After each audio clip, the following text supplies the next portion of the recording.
Alright guys, TacticalRab back again today. Hope you're all doing well and enjoying your day so far. A deeply frustrating end to the second weekend of Major 2 qualifiers with the CDL Shambles officially back in business, baby. It's been a while. A lot of the quality of the stream lately has been okay. Not too many delays. Some of the issues not necessarily the CDL's fault. Some of them it's arguable. Really kills the great momentum we have this weekend. Plenty to discuss today. Very much intrigued to your thoughts in the comments below. Hit the like button if you enjoy. Subscribe if you're new as always. I'd greatly appreciate it. Let's hop straight into the series here. Firstly, we've got Vegas versus London Royal Ravens, an interesting one, and as Tim pointed out before the series, London had lost up to this point 8 of their 9 search and destroys, their last 9. Vegas had won 10 of their last 11 on a 6-win streak, which is really impressive in Vegas because, I mean, the record, the CDL record, I think is Los Angeles Guerrillas when they went on that. I think it was a 9 S&D in a row streak they had during their Major 2 victory last year. Vegas are now on, what, 7 S&Ds in a row they've won. They're not far off the record, despite being one of the worst teams in the league right now, it's got to be said, if not the worst in the respawn modes. So, I mean, Tim didn't jinx the search and destroy, but certainly the series didn't go the way that Vegas fans would expect. We'll discuss Los Angeles Guerrillas here in a second, because JoeDeceives and co had a very interesting series, especially from the viewer perspective. We'll discuss in a second. But firstly, let's talk about this series. I mean, honestly, Paulix had a couple of knife kills this map, which I thought was remarkable. But,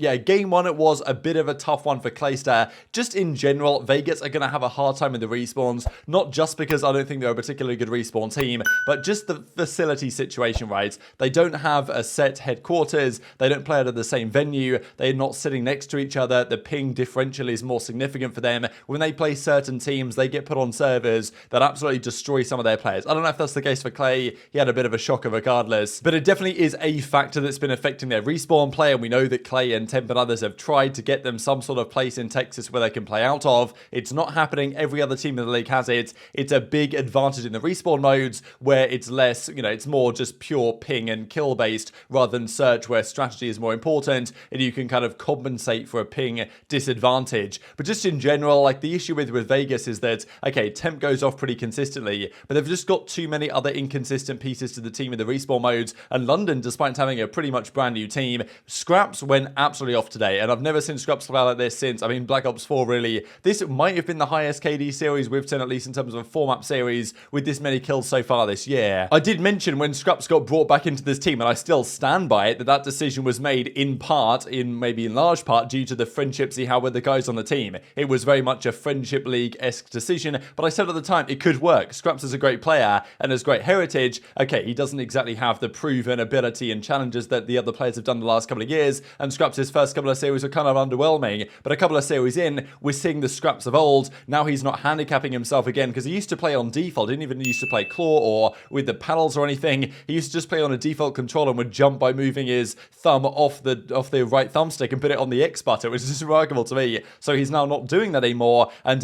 he's absolutely unbelievable, at least in this series as a result. He took over all 4 maps despite losing one of them. They win the hard points. They lost the search and destroy again. Vegas' search is just unbelievably good right now. Clay had a nice spot right now. I wonder if this is a bit of an unintended line of sight. The Clayster's discovered. If you guys know the reference, you'll know the reference. But yeah, interesting spot that Clay found here. But in the end, they win this map regardless, and in hilarious manner at that. This is one of the funniest moments of the year, I think, so far. Paulix dolphin dives out the window after getting tagged up by TJ Halley, and the game kind of like punts him out of the map here. I don't really believe this is his fault, to be honest, but it punts him out of the map and he can't get back inside the map in time. He goes down, he's absolutely fuming, and TJ gets the defuse. So this is just hilarious. I've never seen anything like this, really, where a player falls off the map for the loss and does it, you know, by falling outside of the map and can't even get back in. Clay was loving this, of course, because Clayster's known as the man that always falls off the map. The fact that Paul did it against Clay's team to lose the series, or to lose the map, sorry, certainly not the series, is pretty funny. Clay was laughing about it, and for good reason. And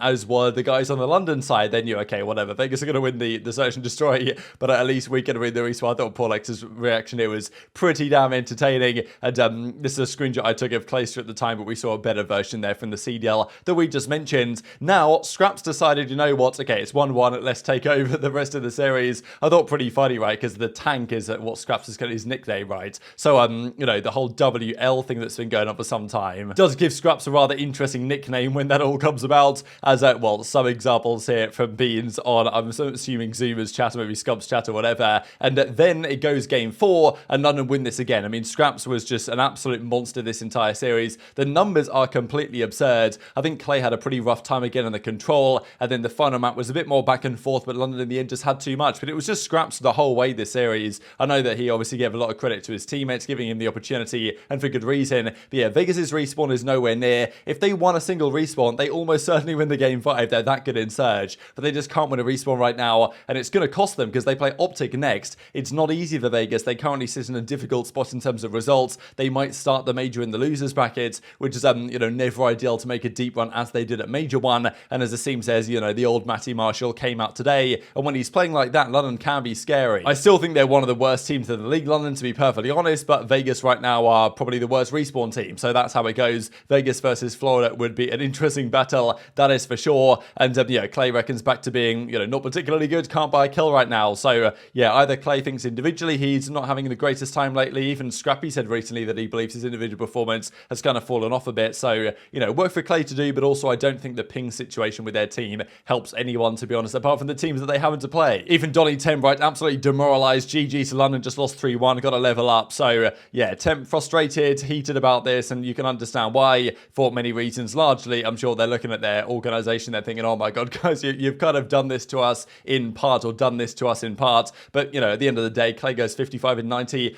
Fair play to Clay, right? 90 deaths and an AR is unfathomable. Like, how does this go so quick on the map? It's actually impressive how many engagements he gets into. Still does decent damage despite his bad KD. More damage than his SMGs. But Scrap's obviously the standout. A 1.76 for the win. 95 kills. I mean, we have played plus 41 over 4 maps. It's just outrageous. Like, that's one of the series of the year so far, undoubtedly. If we see that version of Scraps more often against other teams, it's an exciting prospect going forward. Let's talk about the second series then, disrupted by some CDL issues. Arcitys was going off game 1, and Minnesota, a weird team right now. I think it's mainly Los Angeles Guerrillas that I want to praise here, but still Minnesota, after doing such a great job against FaZe, just come out kind of flat game 1. Just seems like they can't always get their pieces firing at the same time, and Guerrillas just have way more pace. This is the thing. Rokkr are just like a not particularly pacey team. Outside of Afro, their players are just generally kind of slow and sluggish at times. Guerrillas, like, they've got these amateur guys, JoeDeceives Exceed.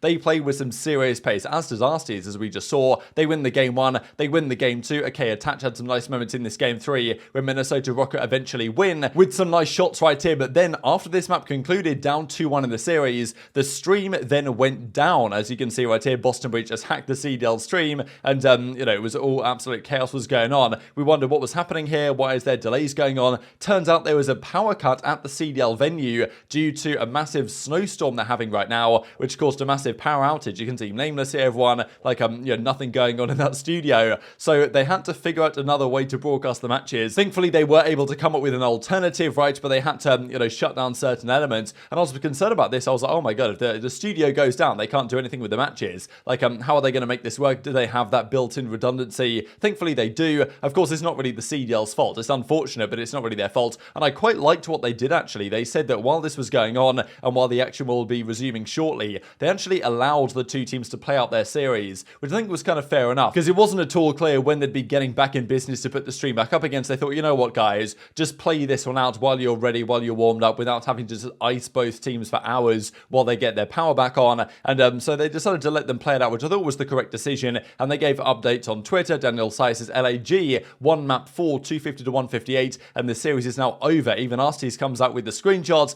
and says, for you guys, here you go. JoeDeceives 22 and 19 exceed. Very even performances across the board here, kind of impressively so. Cammy had a bit of a rough map. I think this is a Fortress, hard points, and these were the overall numbers. So honestly, really impressive. It's good to see Arcitys finally on a team that's actually performing relatively well, because we've seen, him be pretty frustrated, it seems, with this situation. He could run an OpTic, now he's on this team still, and it's not looking so good. But all of a sudden, it is looking pretty good. I don't know if they can maintain this level of performance, Los Angeles Guerrillas, but I don't think they've lost a hardpoint yet. I think they're 5-0 in hardpoint so far since this team formed. Very impressive, especially because Minnesota have never been good at hardpoint historically regardless. So a big win for LAG. They're looking much better than their previous roster and could be a serious force, because they're very good at hardpoint right now, one of the best in the game, and they're always at some point going to be good at search and destroy, and they're starting to get there with a game 2 win here against Rokkr. So the pieces are getting put together at LAG. Their AR line is doing a great job, and Exceed and JoeDeceives will probably only improve with more reps. So definitely a team to watch for me going into the major is LAG,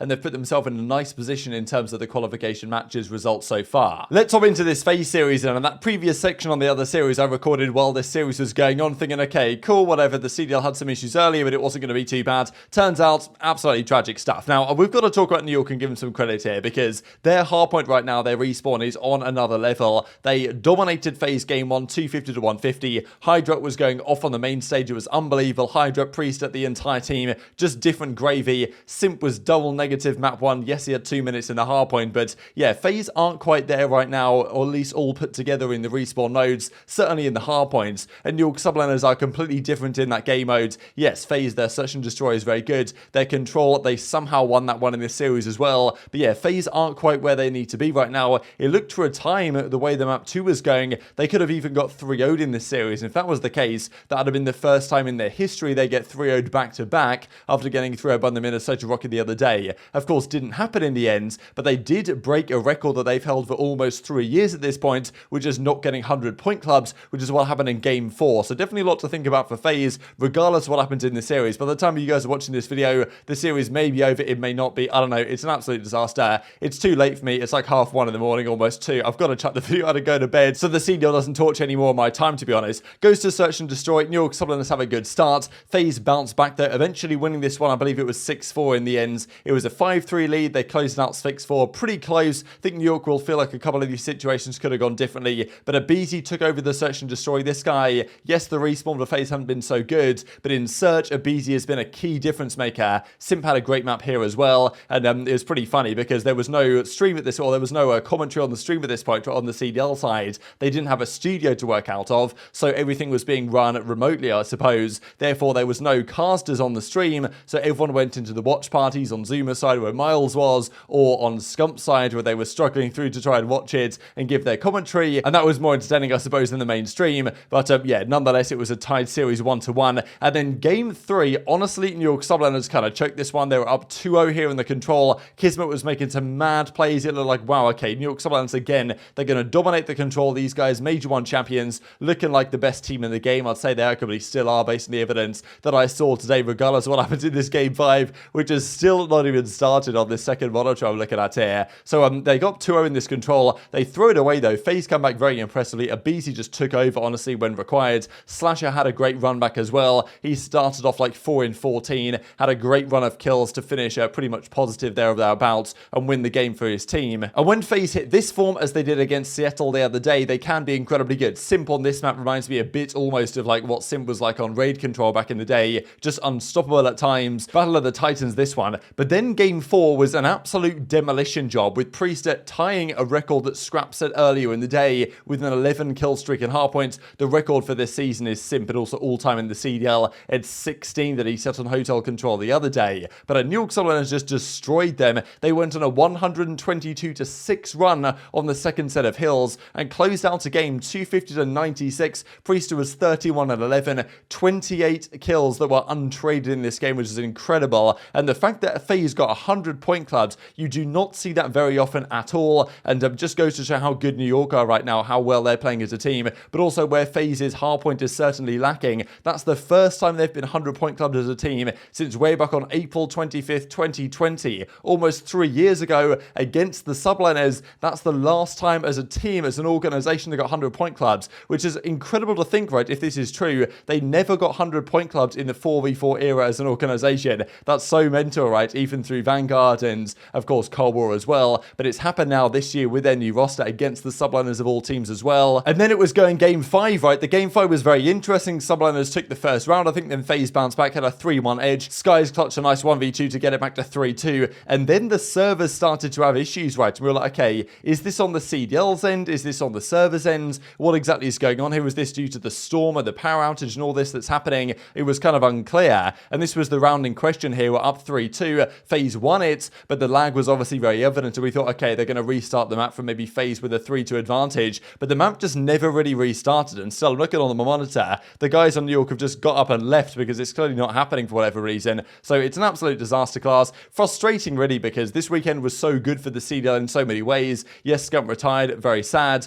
but the watch parties have been phenomenal the last few days, and to finish out the final match, which was meant to be an absolute banger like this, is disastrous, frustrating, all of the above, and I've got to leave it there for today. So yeah, tomorrow I'll probably give you guys guys the update if the match is actually concluded by then, or what happened, which team won. And you guys can fully find out for yourself. breakingpoint.gg or other alternatives I'm sure are available. So frustrating end to what has been a good weekend for Call of Duty on the whole, but certainly further big questions in terms of standings we'll discuss for you guys tomorrow. But hit the like button if you enjoyed, subscribe if you're new, take care, and I'll see you next time.